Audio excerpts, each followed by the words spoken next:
Welcome sa Dries TV. Kung interesado ka sa ganitong news, huwag kalimutang isubscribe ang ating YouTube channel. Maraming salamat! Welcome back again sa ating YouTube channel mga kakimpaw, and sa update natin ito ang pag-uusapan natin ay tungkol sa mga importanteng kaganapan kina Kim and syempre kay Paula Avellino. Pero bago po ang lahat, maraming salamat sa inyong patuloy na pag-support at pagsubaybay sa mga daily update natin. Kaya naman bilang pasasalamat, narito po ang ilang napili kong komento patungkol ito sa naging previous update. Una komento mula po ito kay Ginang Helen Santos. Sabi niya, tama, gusto lang talagang sumikat yang si Sian Lim. Ang kapal ng moks, kalata niya, tatambal pa si Kim sa kanya. Baka sa ibang babae papayag si Kim. Hindi miski ano pang sabihin ninyo mga bashers, hindi ninyo kayang pabagsakin si Kim at si Paulo. So, tama po kayo dyan, Ginang Helen Santos, no? Hindi na po talaga tatanggapin pa ni Chinita Princess na makatrabaho itong si XL. 'Di ba? Kasi pag nakikita niya nga po itong si XL, naalala niya po yung sakit, parang bumabalik ulit sa kanya yung mga ginawa nitong si XL sa kanya. Kaya sana kahit makita lang sa picture or sa personal mga kakimpaw, hate na hate po yan ni Chinita Princess. Tapos makatrabaho pa kaya na kung saan araw-araw niyang makikita, Diyos ko Lord, parang hindi ata kakayanin ni Chinita Princess yun.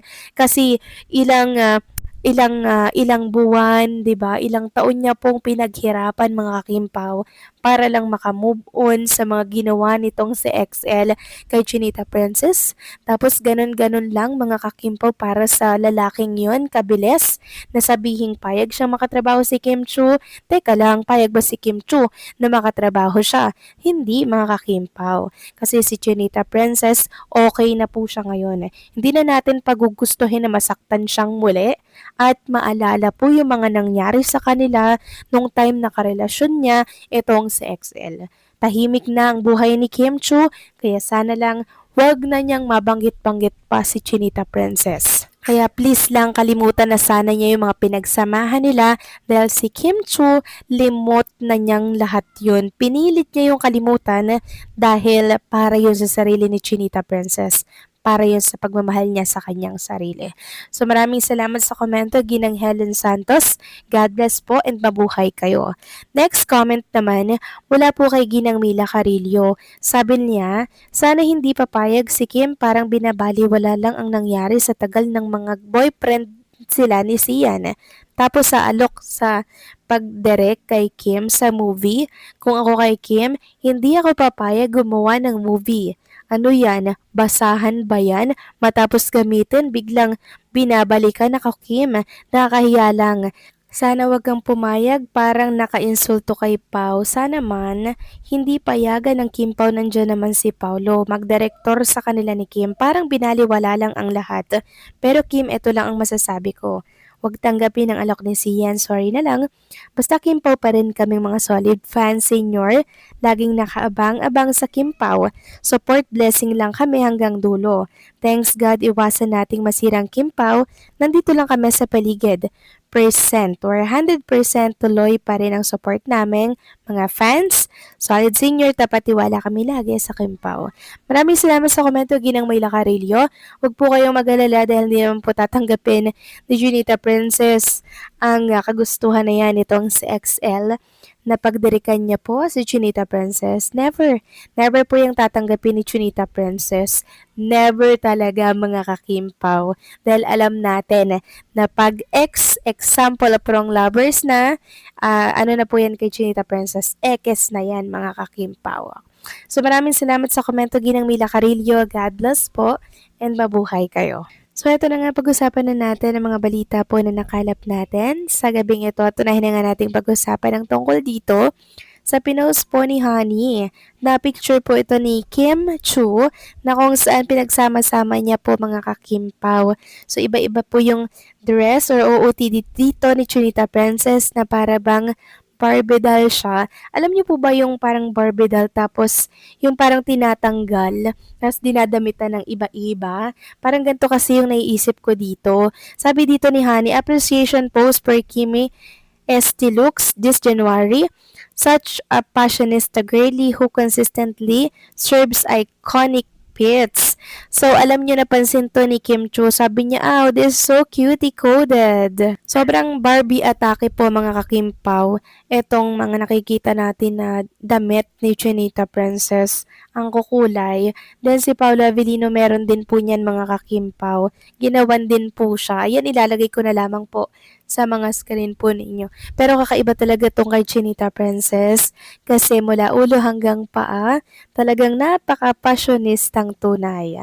Samantalang next topic naman, pag-usapan natin mga kakimpaw ang tungkol nga po dito sa tweet ng isang account dito sa X na kung saan nagsasabi po siya kay Chinita Princess na sana daw si Paolo ipahiram na daw sa kanilang iniidolo na si Nadine Lustre. Sabi dito, love it. Okay, pahiram nyo na si Paolo kay Nadine for my sanity. Thanks. Ito po yung nag-ugat mga kakimpaw sa naging picture ni Kim Ann, Vice Ganda at Nadine Lustre nung time po na nag-guest si Nadine Lustre sa Showtime nitong nakaraan lamang.